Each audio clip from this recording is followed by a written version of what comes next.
17 মিনিটের সময় আমরা সংবাদ পাই এখানে একটা আগুন লাগে।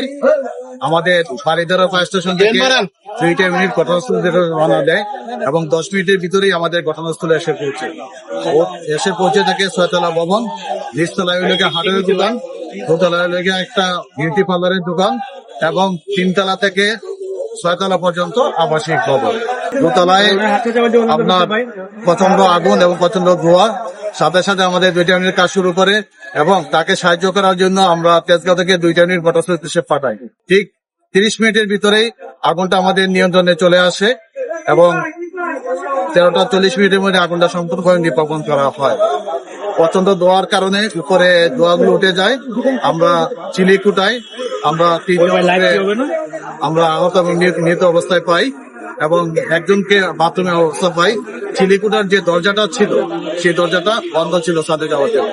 অর্থাৎ প্রচন্ড ধোঁয়ার কারণে এই আবাসিক হোটেলের ভিতরে যারা ছিল তারা বাঁচার জন্য উপরের দিকে উঠে গেছে, কিন্তু উপরে উঠে গিয়ে যখন দেখছে যে ছাদের যে দরজাটা বন্ধ অবস্থায় আছে, যার কারণে তারা আর বের হইতে পারে নাই, যার কারণে সালভেশনের কারণে ধোয়ার কারণে লোকগুলো মারা যায়।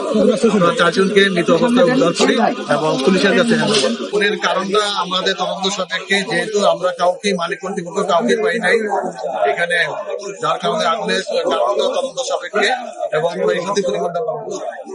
রাজকের নিয়ম মাফিক বিল্ডিংটা তৈরি করা হয় না। আর এই বিল্ডিং এ কোনো ফায়ার সেফটি প্ল্যানও ছিল না এবং ফায়ার সেফটি ব্যবস্থাও ছিল না এবং সিঁড়িগুলো ছিল সরু। 3 ফিট থেকে 3 ফিটের মতো একটা সিঁড়ি ছিল, এই সিঁড়িতে উপরে উঠতে ছিল এবং সিঁড়ির পাশে যে জানালাগুলো ছিল জানালাগুলো কাজ দিয়ে বন্ধ করা ছিল। যদি কাজটা বন্ধ না করা থাকতো তাহলে কিন্তু ধোঁয়াগুলো বেড়ে চলে আসতে পারতো, নাহলে এই লোকগুলো বাঁচতে পারতো। এটা আমরা এখনো আমরা দেখছি যে কাউকে পাওয়া যায় নাই, অর্থাৎ আগুন লাগার পর কাউকে পাওয়া যায় নাই এবং কোথায় কাজ করতেছিল তাও দেখা যায় নাই এবং সরেজমিনে আমরা দেখছি যে কাউকে দেখা যায় নাই।